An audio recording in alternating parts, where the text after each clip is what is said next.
आप देख रहे हैं इंडिया न्यूज 13। चलिए देखते हैं उत्तर प्रदेश की फटाफट बड़ी खबरों को।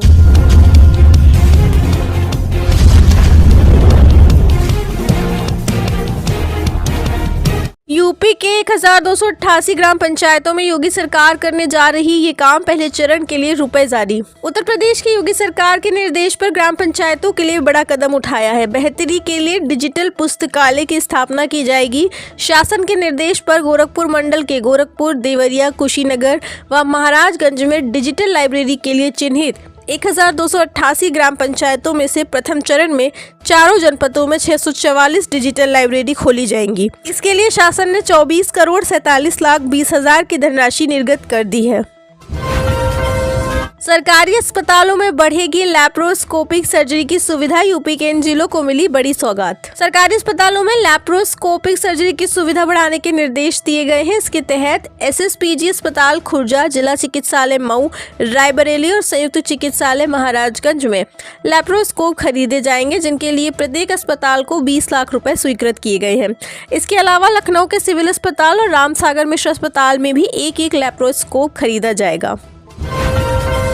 यूपी में बेटी की शिक्षा का सपना होगा पूरा, नर्सरी से ग्रेजुएशन तक पढ़ाई का खर्च उठाएगी योगी सरकार, जानिए पूरी प्रक्रिया। उत्तर प्रदेश सरकार द्वारा शुरू की गई मुख्यमंत्री कन्या सुमंगला योजना का उद्देश्य बेटियों को जन्म से लेकर उच्च शिक्षा तक आर्थिक सुरक्षा देना है, ताकि पारिवारिक आर्थिक तंगी उनकी पढ़ाई में बाधा न बने। इस योजना के तहत सरकार कुल 25,000 रुपए की सहायता राशि 6 चरणों में प्रदान करती है।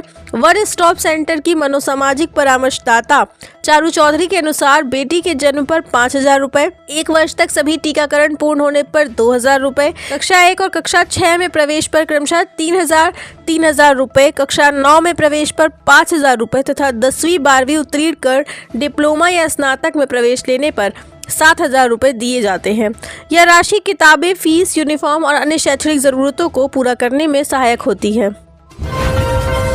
यूपी के इस जिले में लगेगी 13 इंडस्ट्रियल इकाइयां, 5,000 करोड़ रुपए निवेश का लक्ष्य, खुलेगा नौकरियों का पिटारा। मुजफ्फरनगर वालों के लिए अच्छी खबर है। बता दें, जिला प्रशासन रोजगार और विकास की गति को बढ़ावा देने के लिए उद्योग स्थापना की व्यापक तैयारी कर रहा है, जिसके तहत जिले में 5,000 करोड़ रुपए निवेश का लक्ष्य निर्धारित किया गया है, जिसके अब तक 1,615 करोड़ रुपए के निवेश प्रस्ताव प्राप्त हो चुके हैं।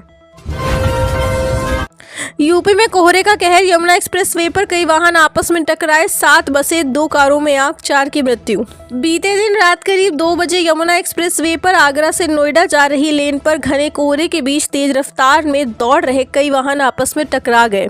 7 बसों और 2 कारों में भीषण आग लग गई। कई लोग वाहनों के अंदर फंस गए, कुछ ने बसों से कूदकर अपनी जान बचाई। अब तक 4 लोगों की मृत्यु की पुष्टि हुई है। करीब 150 से अधिक घायलों को अस्पताल में भर्ती कराया गया है। घटना बलदेव थाना क्षेत्र के गांव खड़ेरा के निकट माइलस्टोन संख्या 125 पर हुई है।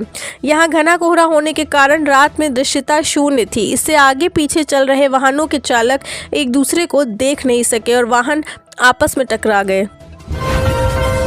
यूपी में उज्ज्वला योजना तीसरे चरण में इन महिलाओं को मिलेगा फ्री गैस कनेक्शन, पात्रता श्रेणी में हुआ बदलाव। बलरामपुर में उज्ज्वला योजना के तीसरे चरण में महिलाओं को मुफ्त गैस कनेक्शन मिलेगा, जिसके लिए पात्रता श्रेणी में बदलाव किया गया है। इस योजना का उद्देश्य गरीब महिलाओं को स्वच्छ ईंधन प्रदान करना है। नए नियमों के अनुसार अब अधिक महिलाएं इस योजना का लाभ उठा सकेंगी, जिससे उनके जीवन में सुधार होगा और वे स्वस्थ जीवन जी सकेंगी। यूपी में डॉक्टरों और स्वास्थ्य कर्मियों के लिए बायोमेट्रिक हाजिरी जरूरी, उपकरण लगाने के लिए 2 महीने का समय। उत्तर प्रदेश में डॉक्टरों और स्वास्थ्य कर्मियों के लिए बायोमेट्रिक हाजिरी अनिवार्य कर दी गई है। सरकार ने सभी स्वास्थ्य केंद्रों पर बायोमेट्रिक उपकरण लगाने के लिए 2 महीने का समय दिया है। इस फैसले का उद्देश्य स्वास्थ्य सेवाओं में सुधार लाना और कर्मचारियों की समय पर उपस्थिति सुनिश्चित करना है। लखनऊ शहर में भी यह नियम लागू होगा, जिससे स्वास्थ्य सेवाओं में सुधार की उम्मीद है। यूपी में 943 पुलिस कर्मियों का हुआ प्रमोशन, डीजीपी राजीव कृष्ण ने जारी किए आदेश। पुलिस के 943 मुख्य आरक्षियों को उप निरीक्षक के पद पर पदोन्नत किया गया है। संदर्भ में विभागीय चयन समिति की स्वीकृति के बाद डीजीपी राजीव कृष्ण ने पदोन्नति संबंधी आदेश जारी कर दिए हैं। पदोन्नत उप निरीक्षकों को वर्तमान तैनाती स्थल पर ही 2 वर्षों तक परिवीक्षाधीन रखा जाएगा। पदोन्नत हुए उप निरीक्षकों को घोषणा पत्र में यह जानकारी देनी होगी कि वे निलंबित नहीं है, साथ ही उनके विरुद्ध कोई विभागीय जाँच लंबित निलंबित नहीं है और न ही किसी अभियोजन में उनका नाम है। साथ ही जिनके स्थानांतरण किए जा चुके हैं उन्हें वर्तमान तैनाती स्थल पर ही कार्यभार ग्रहण करना होगा। यूपी में निवेश का विस्तार करेगा टाटा समूह, लखनऊ में एआईसीटी और गोरखपुर में सेंटर ऑफ एक्सीलेंस बनाने का प्रस्ताव। टाटा समूह उत्तर प्रदेश में अपने निवेश का विस्तार करेगा। कंपनी ने लखनऊ में एक आर्टिफिशियल इंटेलिजेंस सिटी और गोरखपुर में सेंटर ऑफ एक्सीलेंस बनाने का प्रस्ताव रखा है। इस निवेश से राज्य में रोजगार के अवसर बढ़ेंगे और तकनीकी विकास को बढ़ावा मिलेगा। टाटा समूह का यह कदम उत्तर प्रदेश के विकास के लिए महत्वपूर्ण साबित होगा। यूपी में सर्दी का डबल अटैक, कोहरा और गलन से कड़ाके की ठंड, पहाड़ों की बर्फबारी और छुड़ाएगी कपकपी। उत्तर प्रदेश में सर्दी का डबल अटैक जारी है। कोहरा और गलन के कारण कड़ाके की ठंड पड़ रही है, जिससे लोगों का जीवन अस्त व्यस्त हो गया है। पहाड़ों पर हो रही बर्फबारी ने ठंड को और बढ़ा दिया है। लखनऊ में भी ठंड का प्रकोप जारी है, जिससे लोग घरों में दुबकने को मजबूर हैं। आने वाले दिनों में भी ठंड से राहत मिलने की उम्मीद नहीं है। आप देख रहे हैं देश का number 1 Hindi news channel India news 13, मतलब भारत की आवाज।